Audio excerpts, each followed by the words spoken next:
Hello, and welcome to EPR with your favorite environmental nerds, Nic and Laura. On today's episode, Nic and I talk about being a good interviewer. We interview Radhika Bhatt about coaching, creative integration, and making it as a solopreneur. And finally, in honor of Nic finally diving with manta rays, here are some fun facts. There are now, yes, we can celebrate. Woo. There are now 3 recognized species, with the largest having a wingspan of up to 26 feet.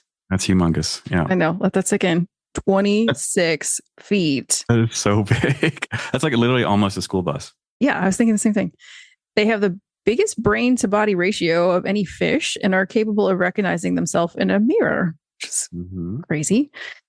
And I would love to hear more about the study where they figured that out. While they, they know English.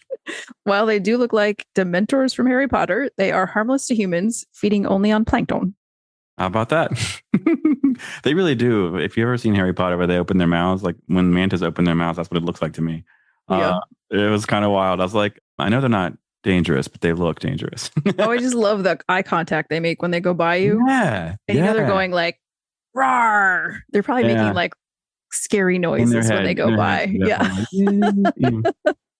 But they do like that whole that Sealand like meme where it like floats by and looks at that kid. Yeah, side eyes. The side eye. That's exactly what they do to you. It is wild. So amazing. I'm glad you finally got to experience that. It was super cool. Hit that music.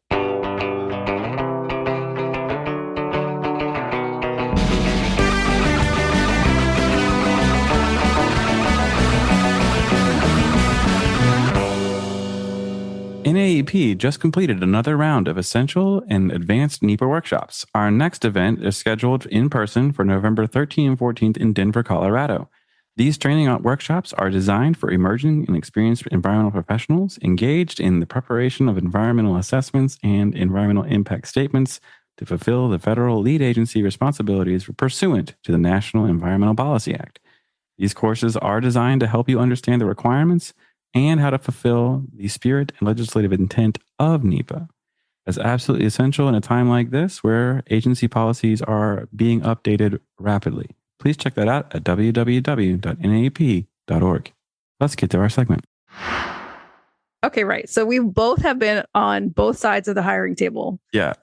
So, I mean, for me, when I am giving people their resume advice, I'm thinking about all of the times that I sat in a group of people hiring and listen to them make their claims for why someone should or shouldn't be chosen. Yeah. And the amount of bias and assumptions and jumping to conclusions that people have. And then you're like, am I looking at the same resume?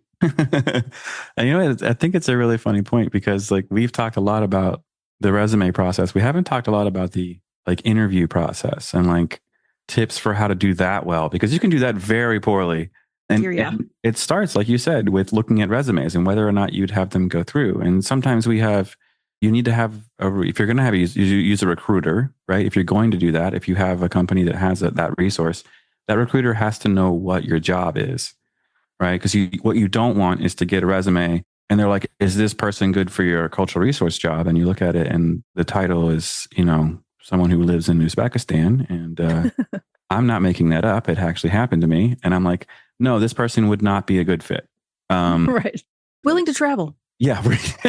Yeah. No kidding.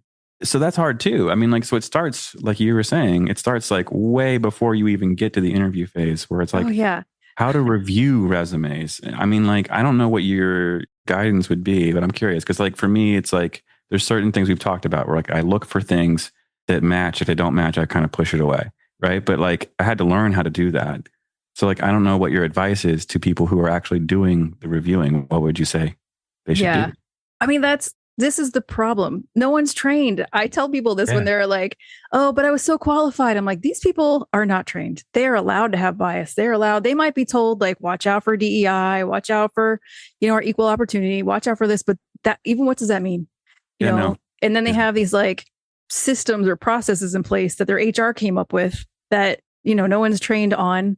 I may have mentioned before a story about how my coworker would smack the table with his finger while he was interviewing. He was the nicest guy in the world, but it was so intimidating. And I had to tell him you probably should stop doing that. I think you're scaring people. And he had no idea. He was like, oh, I didn't even know I was doing that. But again, it's because there's no training. There's no let people speak, talk to them. Even a process for hiring, which I did actually help some groups work with, was, you have to have more than one person. You can have no witnesses in the situation, but it happens all the time. And you should be asking everyone the same questions, yes. And that happens where one person they let someone go off the cuff, and then you're asking Casey different questions than you're asking Sam, and they don't get a fair shake. So stuff like that is equally as important as to like how you review the resume. You shouldn't be looking at or jumping to conclusions. Someone has a gap. Oh, it means this, like you have no idea if they had to take care of their mother who was dying for a year. They're not obligated to tell you that. Right. Yeah. Oh gosh. Yeah. There's so many bad questions. I mean, I think one of my favorite bad questions that interviewers will ask people is like, what are you bad at? I mean, like, what are your weaknesses? Right. Oh, everyone loves that question to ask. But what's the point of it? Yeah. But there is no point, because like, what are we going to get? My weakness is that I try too hard. Like that's not an answer to anything. And if you want to know, it's like, you could try to put it situational, like try to give me a time where you had to deal with something difficult and how did you manage it? And that's open-ended and allows them to fill in the gaps themselves without having to be like, well, but I'm telling you, it works, because sometimes I've had an employee say, well, the only reason I'm living here is because I'm divorced. And I'm like, that's a very strong thing to bring up in an interview. And and then that person that we were interviewing went on for like 5 minutes about that. And we're like, okay, I guess that's a no from us, but thank you. Yeah. And it made me think of something else, because we kept that interview going for a little bit longer. And then there was another question and we're like, this is not the person for us, right? Someone who didn't want to work outside for a natural resource job. Right. Ending an interview early, if it's not a good fit, that's hard. Yes. It's hard. But I'm telling you, we wasted 20 minutes of our time just listening to that guy talk. Yeah. I have this too, where the person, when I'm getting feedback from people who have an interview and they come back and they go, and I'm like, okay, how did it go? Good, well, whatever. And they're like, well, I think it went well, but it wasn't very long. It's really hard to tell if that means it's a good thing or a bad thing. Yeah. Because sometimes they're just like, cool, you answered everything. I like you. Talk to you later. And other times they're like in your situation where they're like, yeah, that's all the questions we have today. Time to go. You know what's funny? I bet you that if you and I interviewed, you would be the first one and I would be the second. So if you had a quick interview, you'd be like, I like that person. They're hired. I'm good. I don't need to ask any more questions. And I would be like, oh my gosh, they're having fun. We're having fun. We're having a great conversation. I'm enjoying this. How has it been an hour already? And that's also important. Like we all have our own quirks. Exactly. Everyone has their own styles. And again, no one's trained that it should go this way or shouldn't go that way, or what to do when you've already decided you're not picking that person. Yeah. So there's so much to it. Oh, I have a question for you. I have a real question, because like one of the things I like to do is make the interview conversational, right? What I like to do is ask people questions about themselves, kind of like how we do this podcast. And a lot of the reason why is because people lower their guard and then they answer more honestly. You get a sense of who they are as a person. I don't know if that's always the best approach, because I think somebody who's very work-life separate, who might be great, I might be missing that person. So I don't know if it's a good thing. It's just the thing that I like to do because I know how to do that. When you hear me say that, what is that? Is that just good for me? Do I need to change, maybe adjust the way that I actually do that? I don't know. I'm curious what you'd think. Yeah. Well, personally, I think, again, there's no training manual and everyone does it different. But on both sides of the coin, it's about a match for you, for the company. Yeah. The company has the call on what the culture is like and who you want to work with and whatever. So if you want to hire people who have a good conversation and whatever, now HR wise, that's probably, that's not your goal in that though. Your goal is just, so you might be biasing yourself to those types of people, but in the long run, that might actually get you better fits. But at the same time, if you just jump into it, so I think you have a good intention and there's nothing wrong with that. Mm-hmm. And it doesn't violate any policies or anything to do that, unless you're asking them like, are you married? Do you have kids? Because then that goes into the because if you ask, then we have to go into like people, right? If you ask a woman, are you married? Do you have kids? You're going to have a different outcome than if you ask a man, because a woman might get actually more nervous because now she's like, oh my God, they know I have kids, or I'm tending on a family. And what does that mean? So, but keeping it as to like, do you like to read or ride bikes or hiking. Yeah, Like, what do you do for fun is always yeah. one of our questions. It's always one of our questions. That to me seems like just an icebreaker. And I think too, if you just tell them, we got a couple icebreakers and let them know this is not part of the process. I think that is probably the best thing to do. I like that. See? Laura knows best. That's the segment we just did. Well, this is kind of like one of my strengths is business process and systems, aligning what you're trying to do with how you do the work. And so you have a good intention there. I think you should do it, but how to do it best within the confines of like business structure. And that is more what I would see. So yeah, I'd say that's probably good. Yeah, for sure. I mean, don't worry. I can keep going because I tell you, like, there's so many things. But we can save it for the next time. Sounds great. Let's get to our interview. Welcome back to EPR. Today we have Radhika Bhatt with us. Radhika is a climate career coach, recruiter, and founder of Saathe Studio. Welcome, Radhika. Welcome to the show. Thank you so much for having me. Excited to be here. Yeah, we're excited to have you. We have spoken to one other career coach in the past, Kevin Doyle. He's with Yale currently. So we're excited to chat with you today for our career seeking folks. And so can you give us a little background on your career path and what led you to becoming a climate career coach? Yeah, absolutely. So I always like to say that I am a serial career changer. So for anyone listening that is a generalist, maybe you've had lots of different roles, I'm right there with you. I actually started my career more on the tech side. I started out doing front-end development, moved into user experience design, and was really in the human-centered design world, doing facilitation design, program design, facilitating, designing things, and kind of working in that space. And from there, I moved into program design, and I ended up leading a program called the Opportunity Project, which is based in the US Census Bureau, brings together lots of different types of people that are using open data to kind of solve different societal and social impact challenges.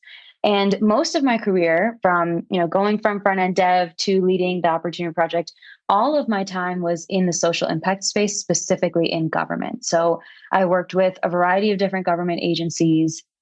And I'll be honest, kind of started out in that space unexpectedly. And I started in government towards the tail end of the Obama administration. And around that time, late 2016, there was still a really big call of, technologists to join the government to kind of fix things from the inside. So that's kind of where I got my start in my career in technology. And I worked in government for about 8 years. I worked in a lot of different roles, as you heard, front-end dev all the way to like program design. And through that time, I worked in different government agencies. I also had a short stint with Accenture, but also working with government agencies.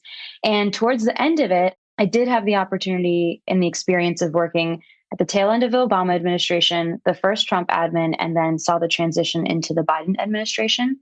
And it was an interesting time, to say the least. What? That's so crazy. Oh. Yeah, it was an interesting time. And I had the opportunity to work with EPA, DOE, and a few other environmental agencies during my time. And I'll be completely honest, working through those 3 administrations, I experienced burnout at the end of it. So when I left government in 2021, I really left kind of with a little bit of a loss of sense of self, wanted to really figure out what I wanted to do. I still wanted to make an impact. And in this period of exploration, I found a lot of healing in nature. I was, romping through the woods on hikes and just spending time in my mom's garden with her as well. And I found a lot of healing in nature, which is kind of what led me towards the path of, I've done some environmental work. What if I, really lean into this and go this path? So I enrolled in the Terra.do Learning for Climate Action program. And while I was taking that, I also had landed a part-time job as a career coach with General Assembly, which is a large tech education company. And it was a natural transition for me since I'd worked in tech. So I started coaching technologists. And as my path continued, I'm learning everything I need to know about climate change, where I fit in through Terra. And then I'm getting trained as a career coach with General Assembly. And very soon, the 2 paths kind of started to come together. And I realized there was a lot of connection between the 2. So I'll be honest, I did the whole, climate career search myself. I interviewed probably 15 times in 2 weeks with 7 organizations. Like it was a crazy time. Yeah. And ultimately I realized that none of those opportunities were right for me. And there was kind of this there was like this inner itch almost of like, okay, you're going the interview route, but like, do you actually want this? Is this the right path? And once I realized that, and I realized none of those opportunities were right, I listened to that inner voice and I was like, okay, you've been wanting to start your business for a while. You've been sitting on this idea for probably 2 years. What if you try it? What if that time is now? And so July 2022, I registered my LLC, called my business Saathe Studio, and made an announcement on LinkedIn that I was going to start climate career coaching. And when I started, I wasn't entirely sure what exactly my services would be and all that. But pretty quickly, I was able to land clients. I started working with Tara to build out their careers program. And fast forward to 3 years later, here we are now. And I've worked with around 500 people through Tara, through one-on-one coaching, through workshops that I do. And I help people navigate climate career transitions from different industries, going from college into climate. I work with, early, mid, and senior career professionals all over the world, doing this work. So I'm very lucky to be doing this work, and it's been quite a journey to get here as well. Yeah, that's awesome. So what have been some of the most rewarding moments for you? Yeah, I think it's interesting the reasons why people come into climate work. I think that's something I always enjoy learning about. People have so many individual experiences, personal experiences that make them motivated to work on climate. And the interesting thing is, it's one of those things where I'm like, if people come to me and they're like, I want to work on climate and I want to make a lot of money, I'm kind of like, I'm not sure that I'm the person for you. Right. Because a lot of this work, it's almost spiritual in nature of, hey, we're working to build better systems. We're working to build a better world. And we're a lot of people that come to me are parents. They're saying, hey, I want to build a better world for my kids and my future generations that are to come. And money doesn't have anything to do with most of that. Yeah.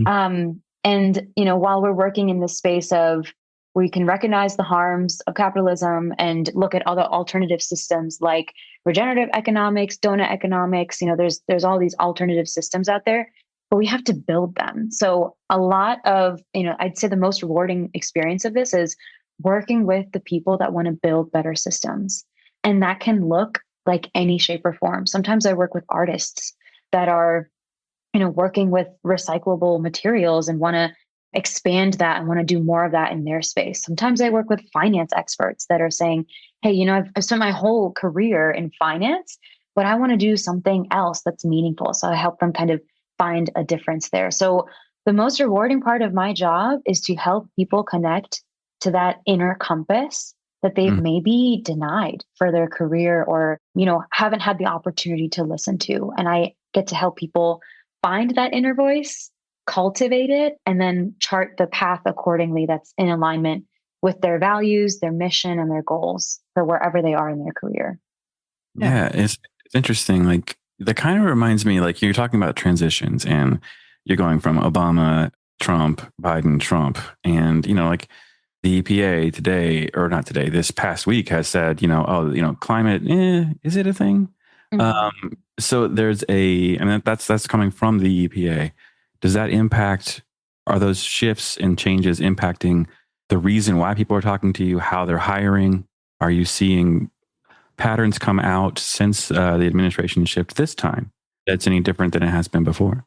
Yeah, absolutely. I mean, well, I've got to say it. We're all feeling it, right? It's scary. This is a scary time. There's no denying that.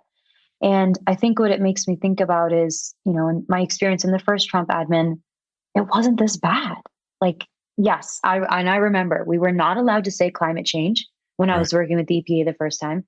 We were not allowed to use specific words, kind of same thing that they're doing now, but it wasn't as severe. And the interesting thing that I'll say is when I worked with the EPA during the first Trump administration, we were kind of able to work around some of those challenges. If we couldn't say climate change, we could talk about air quality. I was able to work on a challenge where the EPA had a program promoting electric school buses to reduce air pollution specifically around schools for children's health. And, yes, that's a climate challenge. But if we're not allowed to say climate change for that, then let's talk about health. Let's talk about air quality. Let's talk about the benefits of electric vehicles, things like that. Like we were able to use kind of different language there. And I think that that is definitely still happening right now, but I think a lot of people are looking for the right words. Yeah. And I will also say too, like with what's going on right now with EPA, DOE, it's hard to say what's going to come. Like I could never forecast, what does that mean for the next 4 years? What does it mean for the next 8 years? I don't know. But what I will say is that, there are changes that happen in each administration, and there are ways to also, I'd say, maybe change back after this administration. And there's also the federal government is not the only organization or massive organization doing this work, right? And it's kind of interesting too. Like, I saw some news recently that the Nature Conservancy, this massive, very old leading nonprofit in the environmental space, they had to change some of their language online. I think they had changed Gulf of Mexico to Gulf of America, right? And I remember kind of people seeing that being like, oh my God, like how can the Nature Conservancy, such a age old, like leading, environmental nonprofit do this? And ultimately, I kind of saw that as, look, Nature Conservancy probably had to do that to keep their, or, maintain funding and do what they needed to do as an organization. But I also saw that Nature Conservancy Mexico, like all their other websites, still said Gulf of Mexico. Right. So I think what I'm witnessing is kind of this, we're in this in between of like, okay, maybe words are changing and, budgets are changing. There's obviously budgets being canceled. A lot of nonprofits are kind of scrambling for alternative funding and things like that. We're in this position right now where there's a lot of change. There's a lot of upheaval systems, money, all this stuff is changing, but we're actively figuring out right now. I think a lot of the people at these organizations, even people within government that still are there fighting the good fight, like we're all trying to figure it out. And I think it's, this area of uncertainty, it's scary for everyone, for those in it, for those outside of it, just reading the news. There's a lot of uncertainty right now, but I hold all my faith in that we can continue to build better systems while we're watching the existing one be dismantled. I think it's almost this like the phoenix, right? Like the phoenix rises from the ashes. Like that's kind of how I look at a lot of what's going on right now, where maybe things weren't working before. I certainly could never have expected things to go the way they are right now, but it gives us an opportunity to build better and to rebuild, recreate. And, we talk about building systems with equity, with equality, with regeneration, with sustainability at the core. We can do that right now. And I think, I'm like, if there was ever a time to do it, this is the time. Oh, I think what you're making me think of, right? It's like you can change a policy, but that doesn't change the way people think. It doesn't change the way businesses work. Saying you can only use these words or you can only do this thing doesn't mean people don't care about the thing. Exactly. That's kind of like what I'm hearing, which I know is true. It's like you can say, like, we're not going to take a look at, air quality, for example, but it's like, but people will be like, hey, is the air okay to breathe? That's we want clean air. We want clean water. We want all these, we don't want our beaches to wash away into nothing, right? Those are that's just truisms. So that's the kind of how I'm hearing what you're saying too. And I think it's kind of cool to see that you're representing that in this space as well.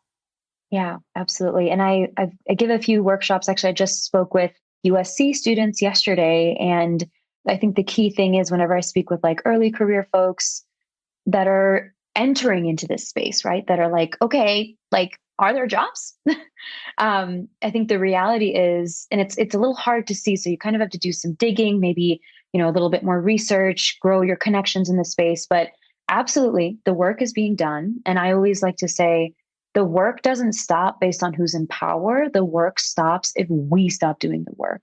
Yes. And I really like emphasize that, especially to early career folks that are, it's difficult. It's a difficult job market. There's a lot of challenges that recent grads or early career folks might be experiencing. But there's also, I really firmly believe, like, you can also start something. If you see a gap or if you're looking for work that you're not finding, what if you started it? What if you started a project, and it could be something small, volunteer, or it could grow into a company, you never know. So it's like really hard. And I also see a lot of beauty and opportunity in these aspects of what if we be the change? What if we lead the charge on this? If we don't have support from the federal level, or if there isn't funding, like what are other funding sources that we can pull from? So Right.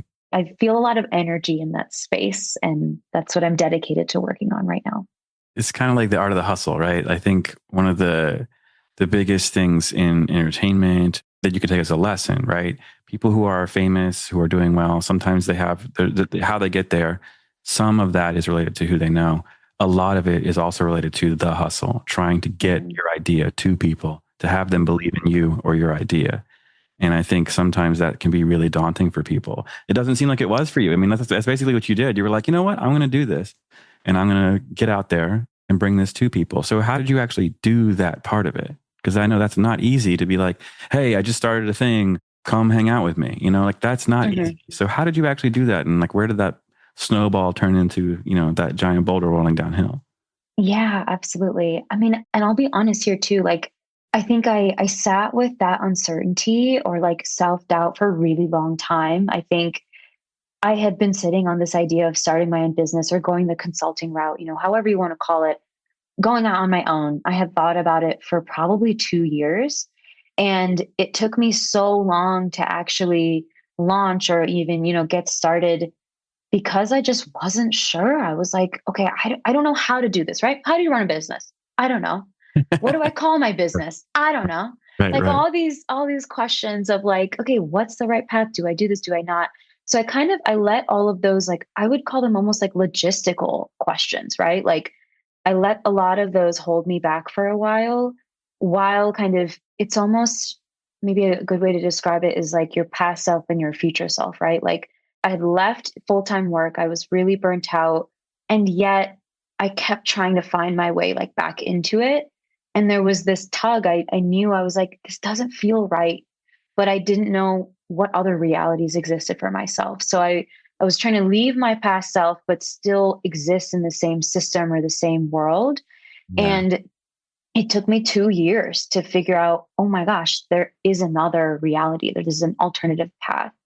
And I think for me too, like the biggest thing is, I'll just be honest, like I didn't know what that path looked like. I just knew I had to take the first step. And I feel like that's been a big part of my journey as a small business owner, like running an LLC.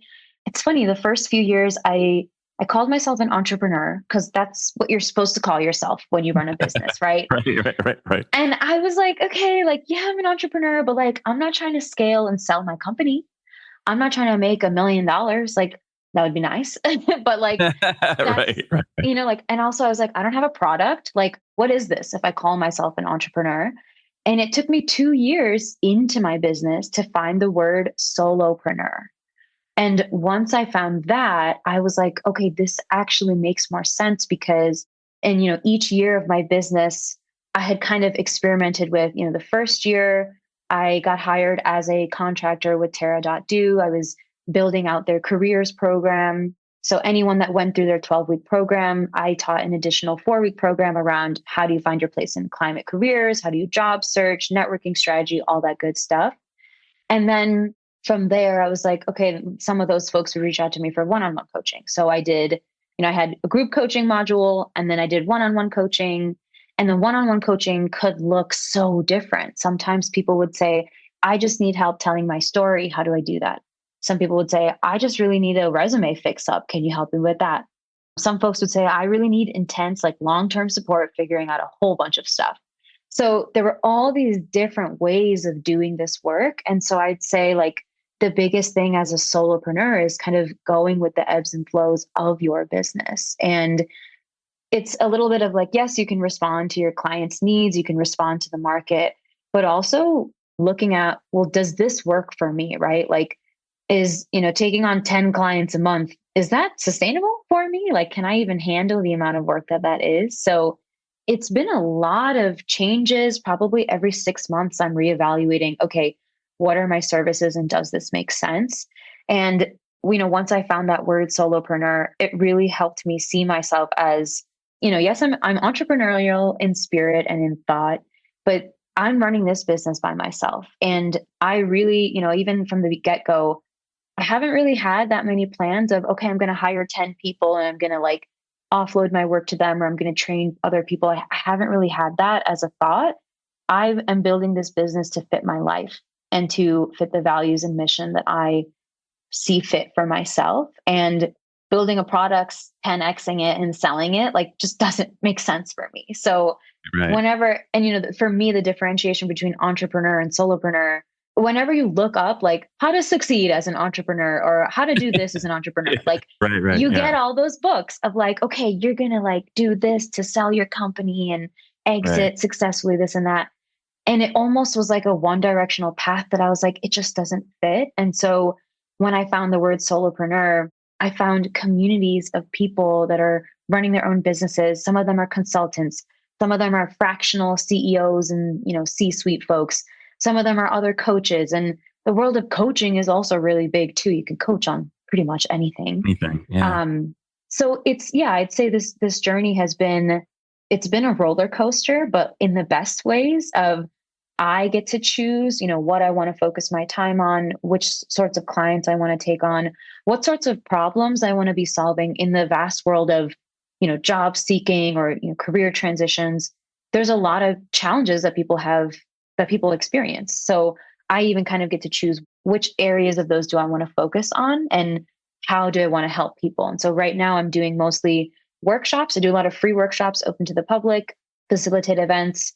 And then I also do one-on-one coaching where people can work with me for 3 months or just do like a one and done resume and LinkedIn refresh with me as well. And as we speak right now, I'm currently reevaluating my programs as well. So it's just constant practice and constant learning in this journey. Yeah, very, very fair. Don't I know? It certainly is. I knew Laura was going to say that. That's perfect. But it's so rewarding when you unlock something that works. It's so rewarding. So what is one piece of advice that you find yourself giving over and over again to the people that you work with? There's a lot. I'm like, which one do I say? Yeah. Of course. I think I would say utilize your network. And I'm starting with that because I work with a lot of people that are like, I can't find this opportunity. I am not seeing this opportunity. And there are, I think also people forget about the existing networks that they have, and utilize your network to me means both build new networks, build new connections, and utilize, reconnect with the people you already know. For anyone listening, if you're a recent grad, if you're mid-career, senior career, if, no matter your educational path, no matter the jobs that you've had before, people. And I think that's always, I would even say like, what about your family? What about your brother-in-law? What about your mother-in-law? Like even like family, friends, and then of course, professional connections. Like there's such a really beautiful world of people that want to help you and want to see you succeed. And so there's no shortage of like that network that you can tap into. And so I always say, utilize your network, of course, existing network, like do some digging. Is it alumni that you're connected with, someone that you went to school with 10 years ago? Like, what are they doing? Kind of, I would say almost like research the people that are already in your circle. And if you're not seeing people that are working in climate or that are working in the areas that you're interested in, then I'd say it's perfect time to reach out and go, join online communities in the climate space, attend events. And the beautiful part of this network piece here is I think a lot of people post-COVID forget about their local communities and forget about what's happening in their backyard. And I live in Richmond, Virginia. It's a smaller city yeah. Yeah. Shout out Virginia. Yeah. And yeah, I live in Richmond, Virginia. It's a smaller city. It's not anywhere near the size of DC or like any of these other bigger cities, but we have incredible work going on. It's just happening at a smaller scale. And I think that's something that a lot of people also forget about is like, okay, do I have to be in New York? Do I have to be anywhere in California? Because there's so much climate work happening out there.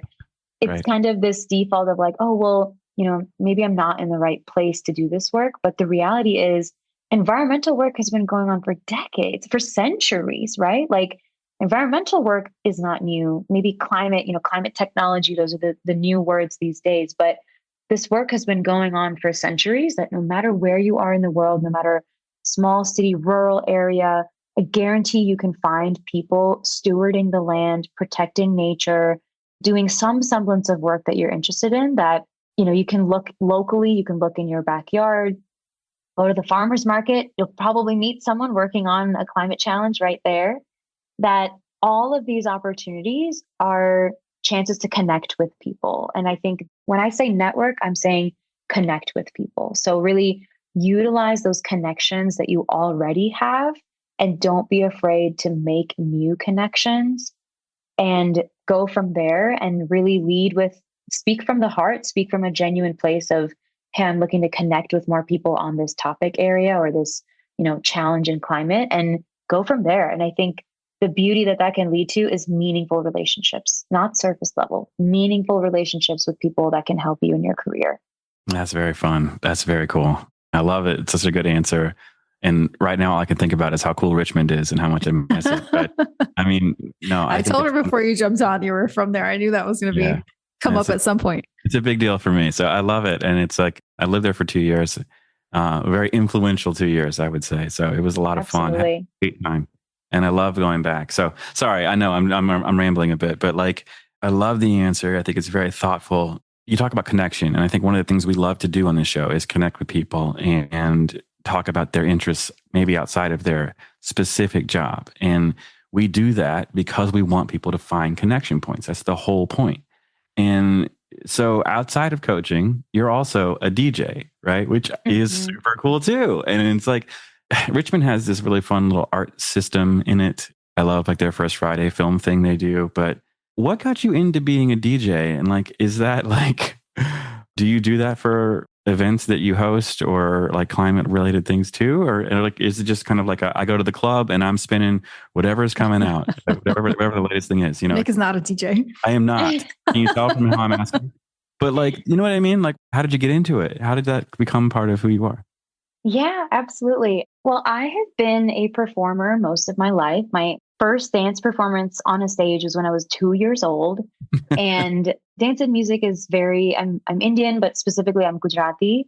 And music and dance is such a big part of my culture. And I grew up with it from before I was born. Like it's just always been there. And so no matter where I've lived, during college, afterwards, music has always been part of my life. I grew up playing trumpet and playing piano, and then I started singing. I was in a cappella in college. Like there's all these different elements there of music being a big part of my life. And interestingly enough, those first 8 years of my career, I kind of like let it go. I just was like, okay, I'm working now. And I almost lost that side of myself. So it's kind of similar to this whole, journey from recovery from burnout, finding healing in nature.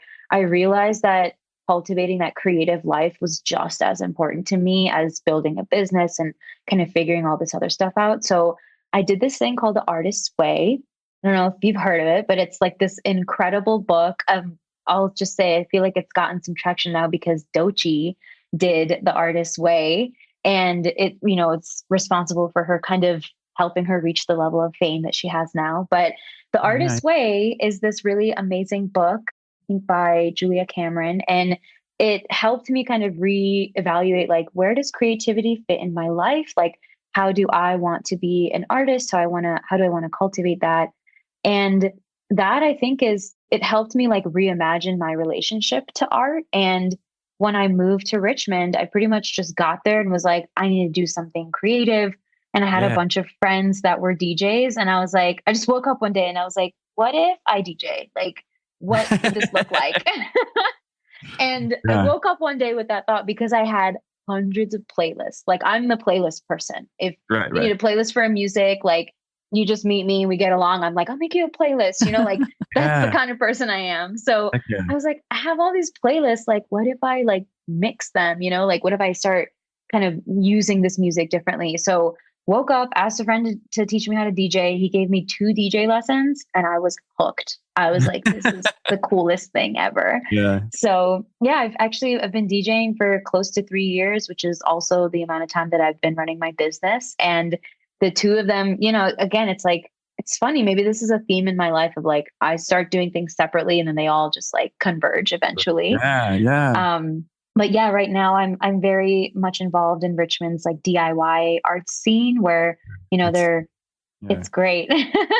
There are parties at like warehouses and like under bridges and stuff like that. And we bring our Yeah. own sound system, we bring a generator, and we just get it going. But I've also been playing at like other music venues in town and have been DJing in DC more often since it's kind of nearby. And I think the beautiful part about DIY culture in general is it's the best example of world building to me. Like in a DIY event, like everybody's got to bring something. Somebody's bringing the generator, somebody's bringing the sound system. We have to load it all up together.